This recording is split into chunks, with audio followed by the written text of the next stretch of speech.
Comienzo con usted, doctor Felipe González. ¿Cómo ha observado estos primeros días, las primeras horas de la implementación de una vacuna ahora para los grupos vulnerables de personas de más de 60 años, con un atraso de por lo menos 2 semanas en relación a lo que se había anunciado por diversas circunstancias? ¿Cómo lo observa usted en primera instancia? Mira, yo creo que como bien señala Héctor, hay oportunidad de mejorar todo este proceso, entender que estamos ante el reto más importante y trascendente en materia de salud pública que nuestro país ha enfrentado en este siglo y por lo menos también desde el siglo pasado, que es importante aquí que tengamos un gran acuerdo, un gran consenso nacional bajo la rectoría del gobierno federal, en participación con los gobiernos estatales, con la iniciativa privada y con la sociedad civil. En este reto no podemos fallarnos los mexicanos. Es muy importante el hecho de que este proceso nos salga muy bien y entender que México tiene una experiencia de más de 40 años en procesos de vacunación y que al final lo que necesitamos es aplicar en el menor tiempo posible la mayor cantidad de dosis al mayor número de mexicanos y que tengan su proceso de vacunación completo con 2 dosis. Llevamos ya 2 meses, el inicio de la vacunación en México fue el 24 de diciembre con la aplicación de 2.925 dosis. Llevamos ya 800,000 personas vacunadas, pero solo 80,000 con su vacuna, su esquema de vacunación completo. Por eso señalo que es importante que tengamos la mayor cantidad de dosis disponible y que tengamos un buen proceso en términos de la toma de decisión para los grupos objetivos, en qué momentos aplicarles la vacuna, en qué cantidad, pero siempre pensando en el impacto desde el punto de vista epidemiológico para que no pulvericemos las dosis que vamos a aplicar y que se pueda tener este gran acuerdo, consenso nacional que proteja a los mexicanos. De acuerdo, gracias, doctor González. Doctor Frisby, me gustaría preguntarle en principio cómo cómo ha transcurrido esta campaña de vacunación en los Estados Unidos.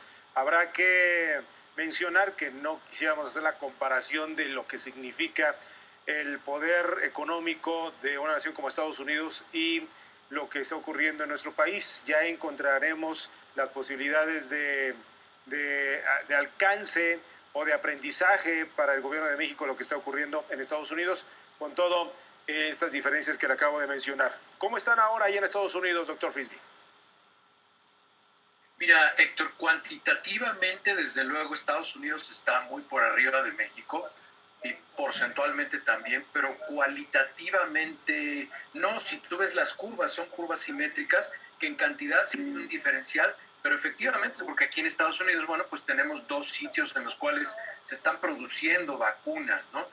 Pero se ha atacado. Aquí en Estados Unidos lo que sucede es que las estrategias de vacunación son locales. Por ejemplo, tenemos los casos de Florida y Texas que decidieron vacunar abiertamente a la población. Incluso tuvieron este fenómeno que sucedió hace algunas semanas de que fue gente de todo el mundo a esos estados a vacunarse y tuvieron cerca de 60,000 personas que se vacunaron de otros países del mundo y eso les trastornó completamente sus esquemas de vacunación y por eso ya no lo están permitiendo. Aquí en Colorado se ha seguido puntualmente un esquema de vacunación similar al de México. Se han privilegiado algunos grupos, primero las personas con mayor exposición y después las personas con mayor riesgo. ¿Riesgo de qué? El riesgo de que si se enferman se complican o se pueden morir. Que esas son las 2 estrategias recomendadas por el Centro de Control de Enfermedades y Prevención de los Estados Unidos. Pero aquí tenemos la ventaja de que tenemos muchas vacunas. Pero como tú lo mencionabas hace un momento, pues México forma parte de la muy corta lista de países que tienen acceso a la vacunación. Incluso ahorita hay algo que le recomiendo a la gente que lo lea, que se llama el apartheid de las vacunas, el vaccination apartheid. ¿Esto qué significa? Esto significa que hay países que están siendo discriminados en la vacunación, no están recibiendo. De hecho, Uganda acaba de comprar la vacuna para el SARS-CoV-2, para el COVID-19, y se la vendieron, AstraZeneca se la vendió 7 veces más cara de lo que se le vendió a México.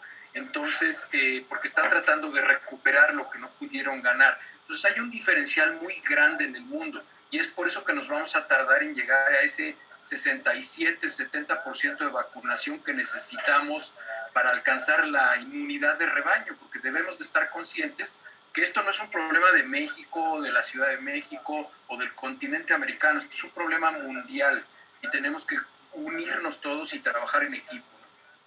Aprovechando que está usted a cuadro, doctor Frisby, nárranos por favor cómo es la logística para vacunar a las personas de cierta edad, como está ocurriendo en nuestro país. Se les registra, se les llama por teléfono, se les contacta vía teléfono celular, por WhatsApp. ¿Cómo es, doctor Frisby, por favor?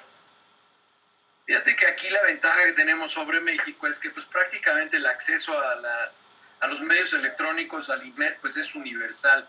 Aquí hay páginas de internet a las cuales la gente se puede meter y puede hacer su cita y se puede presentar a que lo vacunen a determinada hora en determinado sitio.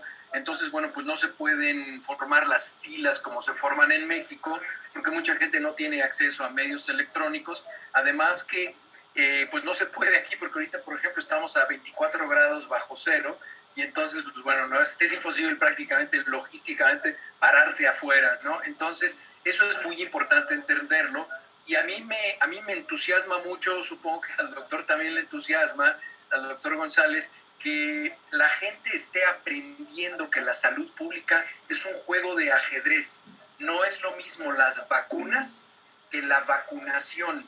Ahí en medio de las vacunas y la vacunación hay una serie de estrategias finamente diseñadas que si fallan un poquito pueden pasar circunstancias como que se nos formen filas en la calle y se nos aglomeren las personas. Yo creo que se tiene que buscar organizarse de mejor manera, pero se está aprendiendo, porque también, como lo mencionaba el doctor, este es el reto de salud pública más grande, no solo para México, para el mundo. Entonces, estamos aprendiendo a lo largo de este proceso y los retos son aprender cuáles son las dosis adecuadas, qué vacunas se pueden combinar, porque esos son protocolos formales, no son ocurrencias. ¿Cuál es el tiempo más largo que puede pasar entre una vacuna y otra, entre una dosis y otra?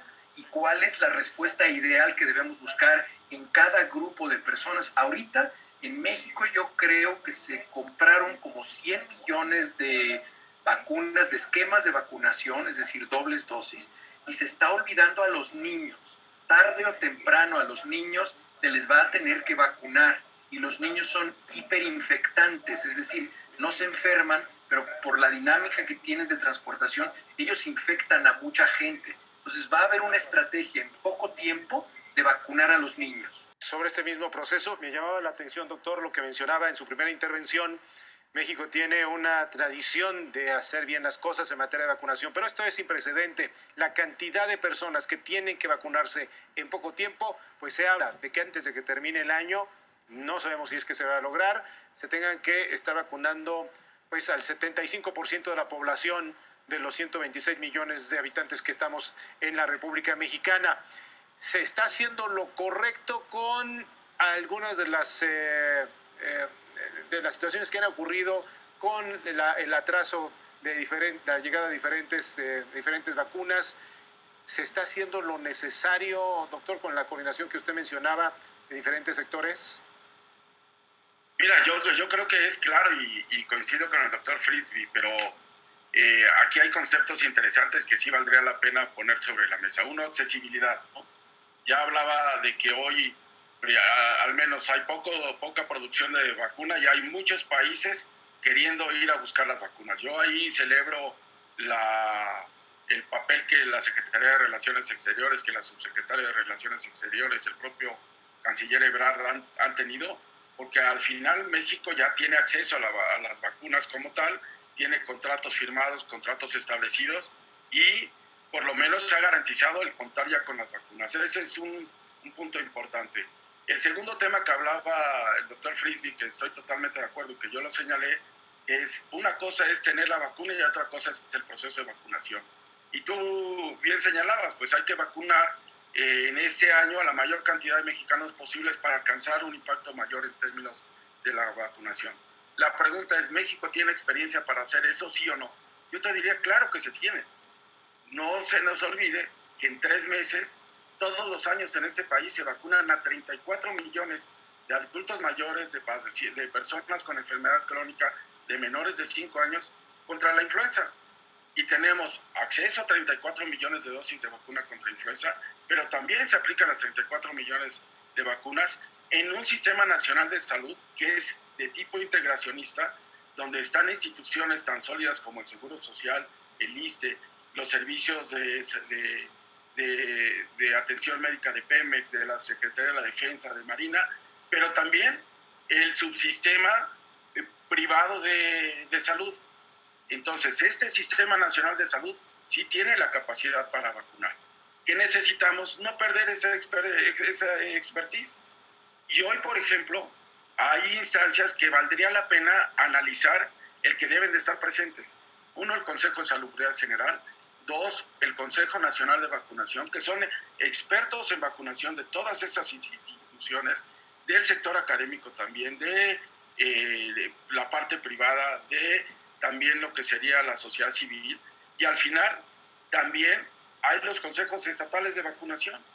Y los consejos estatales de vacunación tienen amplia experiencia en coordinarse, en ponerse de acuerdo para llevar procesos proactivos en términos de vacunación. Tercer punto que creo que también vale la pena destacar, y aquí se señalaba, hoy la evidencia científica y los estudios clínicos se han hecho en adultos mayores de 18 años. Ya se empiezan a hacer estudios en grupos de menores de edad. Pero hasta en tanto no tengamos esa evidencia científica, podemos empezar a pensar en que hay que vacunar a los menores de edad cuando aún no podemos completar a los grupos prioritarios. México es de los países donde mayor afectación ha tenido el personal de salud. Es el grupo prioritario que así se estableció en el Plan Nacional que se presentó de vacunación, el personal de salud. Pues hay que vacunar a todo el personal de salud que desde hace un año está en las trincheras, dando su vida, poniendo todo su empeño en términos de atender pacientes COVID. Y ahí tenemos no solo médicos y enfermeras, también hay personal de intendencia, trabajadores administrativos, de seguridad, etcétera. Hay que buscar protegerlos. Los mayores de 60 años también. Totalmente estoy de acuerdo con lo que bien señala el doctor Frisby. Hoy tenemos que pensar en proteger lo más rápido posible a los grupos que mayor impacto están teniendo en términos de número de enfermos, de número de hospitalizados, pero también en número de muertos. Entonces, creo que los adultos mayores es un grupo importante a proteger, pero también un grupo importante a proteger son las personas diabéticas, las personas con hipertensión arterial, los inmunodeprimidos como tal. Y creo que ahí es donde México sí tiene la expertise. Y yo creo que aquí es fundamental, primero, que México no pierda la rectoría desde el punto de vista federal, que exista un gran consenso nacional donde esté bajo la rectoría federal, los gobiernos estatales, esté la iniciativa privada, pero todo en el ámbito de la salud. ¿Qué necesitamos también? Pensar que mientras este proceso no se lleve a cabo, hoy tenemos que seguir aplicando la mejor vacuna que tenemos al alcance, que es el uso de cubrebocas, la sana distancia, el lavado de manos con agua y jabón, con el uso de alcohol gel, pero también empezar a pensar lo que la evidencia científica ya empieza de nuevo a señalar. Ya se habla del doble uso de cubrebocas, sobre todo en personal que está expuesto. Los médicos que van a dar una consulta del tipo que sea, pues tendrían ya que traer una protección de KN95 o N95, más un cubreboca de tela o un cubreboca desechable como tal, en una doble protección, porque ya hay evidencia científica, tanto avalada por CDC como avalada por la OMS, que señala de manera clara el impacto que tiene para disminuir la transmisión en términos de esto. Y así cortamos las cadenas de transmisión, que es lo importante que tenemos que entender. Doctor Frisby, retomando algo que comentaba el doctor González sobre tratar, no sé si es que esté contemplado, si es que la Organización Mundial de la Salud lo ha considerado, o depende también de cada gobierno, de cada país, de incorporar a esas personas con comorbilidades a este esquema de vacunación y no depender de los rangos de edad como ahora se está llevando a cabo. ¿Usted qué piensa? El grupo con comorbilidades, el grupo que tiene mayor fragilidad de enfermarse con gravedad y morir si es que se enferman, es el que pertenece al segundo grupo de vacunación, al menos aquí en Colorado, y según lo que recomienda el Centro de Control de Enfermedades, es el grupo 2. Y aquí el plan es empezarlo a vacunar a partir de la primavera, es decir, del 21 de marzo. Ahorita todavía se tiene que cubrir al resto del personal de salud. No todo el personal de salud ha podido vacunarse y se está todavía vacunando a las personas mayores de 60 años para que estén protegidas. Eso es lo que se está haciendo en este momento, pero definitivamente esa debe ser la estrategia, ir afectando.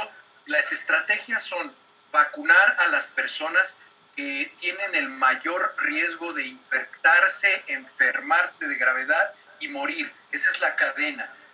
Recuerden que esta vacuna no esteriliza a los pacientes. Esta vacuna no es una vacuna esterilizante como la de la viruela, que cuando el paciente se vacuna ya no se puede infectar. Con esta vacuna todavía la gente se puede infectar, pero ya no se enferma y ya no muere por eso. Este es el objetivo de estas vacunas, de todas las vacunas para COVID-19.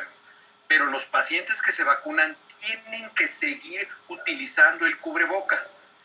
Los pacientes, lo repito, los pacientes vacunados tienen que seguir utilizando el cubrebocas porque se pueden infectar y pueden infectar a otras personas. Y las personas que ya se infectaron de COVID no tienen inmunidad para todas las variantes de COVID.